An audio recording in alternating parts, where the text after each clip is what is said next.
Yes, Yes, it is. Right. It's a little afternoon. Any updates on Donovan or Mike's status this weekend? They're ready to go. Yeah. So, Shaun, you coached at Navy for a while, which is another triple option school. So, has that informed the way that you have coached the defensive line to prepare for a team that runs that kind of offense? It helps anytime you do something multiple times, it'll always help you. So, but shoot, all the coaches here on our defensive staff have seen the triple option many times, especially Coach Brown. So, it's good to put all of our brains together and help each other out. Is there any extra hype for you for this game because you come from Army's biggest rival school, like coach there? Yeah, I never liked Army, but but the motivation's still the same. You want to give our players in Michigan the best chance to win, not because I hate Army, because I was at Navy. That's a personal thing, but we want to win every game the same way. So is there anything different that you guys do to prepare for a team like Army than other teams? Yep, it's only because it's a unique offense is something that we don't see every day. It's such a spread offensive world now that you see the triple option. It's just different, but other than that, it's still football. You still gotta get 11 guys to do their assignment and get to the ball as hard as they can. How'd your guys grade out on Saturday? Pretty well. I thought they did a great job of running to the ball. For such a perimeter game, they did a great job of getting upfield, trying to get pressure on the quarterback, and then ball come out, turn and run. Wish we batted some balls down for such a quick throw quarterback, but I thought they did a great job of coming ready to run to the ball. Did you know that it was going to be such a quick release from the quarterback on a majority of the passing plays? We had an idea, but you still go in not knowing exactly what you're going to get. But once it starts happening, you're like, okay, this is the kind of game you're going to get. So you just got to get them to keep the engines rolling and find the ball. Thoughts on how Ben played in his first? For someone that really didn't play a lot of defensive line, Ben did a great job of just hanging there. He's on special teams, started the 3 technique, so he did a really good job in there. Coach Harbaugh was saying that you guys have been mixing in some preparation for Army since way back in the spring. Yeah. Is that something that the players know that you're working on some Army stuff, or do you just kind of sprinkle it in there? Oh, they know. We let them know because it's such a unique offense. It's different from our offense and every offense that we face. That we let them know that this is triple option preparation, and then that's it. Then we go to work. What's your evaluation of Mike Dana after week 1? Same as before, he's a stud. And then he talked a lot yesterday about the relationship that you two developed. Just what was that like? You both, this is your first year coming in then. Well, he has a way better attitude than I do, so the team accepts him with much more open arms. So he's done a great job of having a positive attitude and just working. That dude is a worker. You said you don't like Army, but do you have an appreciation, having coached it for so many years? No doubt, no doubt. Service Academy and what they all Any go service academy, any time you have a young man that's getting ready to go serve in the military for our country, you always appreciate that. But this is still a game of football. We're trying to win. So there's a few guys still left on the defense who were around when Michigan played Air Force in 2017. So have those guys kind of stepped up at all, take a leadership role to try to say I have actually played this kind of offense before? Not really. They just said this is just another game with a unique offense, and you're right. There was a couple guys that played in that game. I think Carlo was one of them. But they haven't made a big deal out of it. It's just a different game to them. What are the key points when you're defending the triple option? I'm sorry? What are the key points when you're defending the triple option?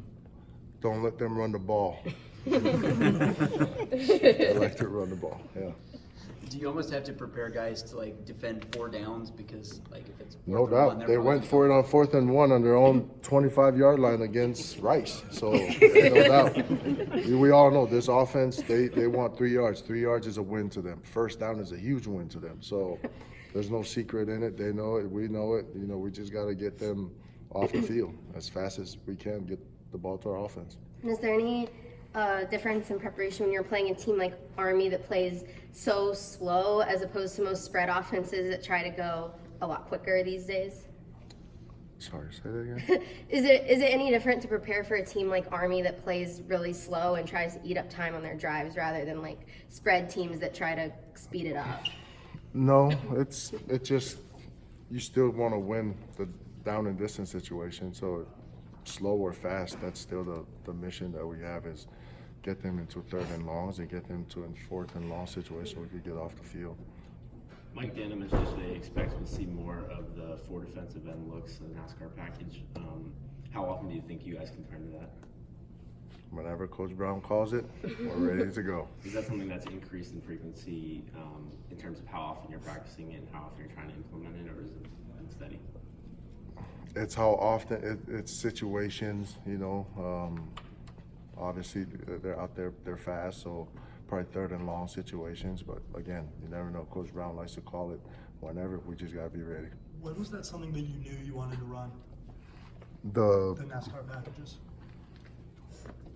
when you realize you got guys that can run, and you want all of them on the field, that's when you're like, we gotta get them on the field. So Coach Brown does a great job of making sure that we identify our good players, their strengths, and design packages to get them on. What kind of keys are you teaching this week on the rare occurrences that they do drop back and throw a pass? Convert from your run techniques to go get his butt. Yeah. Pretty simple. Yeah. Recognize pass and go get it. What's Mozzie got to do to see the field? Same as everybody else, that same expectation, you know, just keep attacking, stay on your feet, and make plays at practice. Has he been improving in that He's area? done a great job. Scout team up with us. Mozzie's mindset, not just Mozzie, everybody on the D line is doing a great job accepting their roles each and every day. Jim said earlier this week that the new redshirt rule, I mean, it keeps guys motivated knowing that they could get in the game at any time and play up to 4 games. What are your thoughts on that rule? I think that's a great rule, keep them up, but their motivation should still be like, get ready so when their number is called, Michigan needs them to win. That should be their number one motivation, not to, oh, I got 4 games to play, you know. So I hope their motivation is to make sure they're ready to play. Does it help you guys evaluate though a little bit more, given No that they doubt, can play? no doubt. But also helps them with their experience. You know, that's something that you can't get a kid as a coach. They got to get out and play, so it helps a lot. So that Just Spate earned a scholarship and playing. Knew with him more as an offensive lineman, but saw him as nose tackle this last week. What has he done? He's done everything we've asked him to do. You know, we felt like he could be a good D lineman and came over, and that's exactly what he did. He was a good D lineman. Got a couple reps in the game as well. So very excited for him, and I still need to congratulate him. I haven't seen him yet since he got it. Should you be comfortable playing Aiden more inside, even is he strong enough to hold up in there against some of the bigger lines, do you think? Aiden? Yeah. Oh yeah, Aiden is a beast. He can play wherever we ask him to play, and he's ready to. You mentioned players accepting their roles. What kind of role does Luigi play on the defensive line, and what does he have to do to kind of see the field more consistently going forward? He's our backup defensive end, you know, and just show consistency in practice, and he's got someone in front of him that's really, really good in Quiddy Pay, you know. So, and Luigi's doing a great job of trying to get over his past injuries, and he's been out for a while, so he's doing a good job. I think it was Matt Millen who said a couple times on the TV broadcast, you guys weren't getting enough pressure with 4, and with the ball out as quickly. Do you think that was an unfair assessment? Yeah, that's his opinion. Yeah. But from what you saw, were you pretty pleased with what those guys did when you asked them to do it? You always want them to get there faster, so maybe I do agree with him a little bit. You guys have anything else for Shaun? Do you have a favorite memory from the Army-Navy rivalry, or a favorite moment or game? Every time we beat them, it's a favorite. How many times was that when you were there? 4. Okay. Yeah, 4. We good? Thanks, Shaun. Thank you guys. Appreciate it.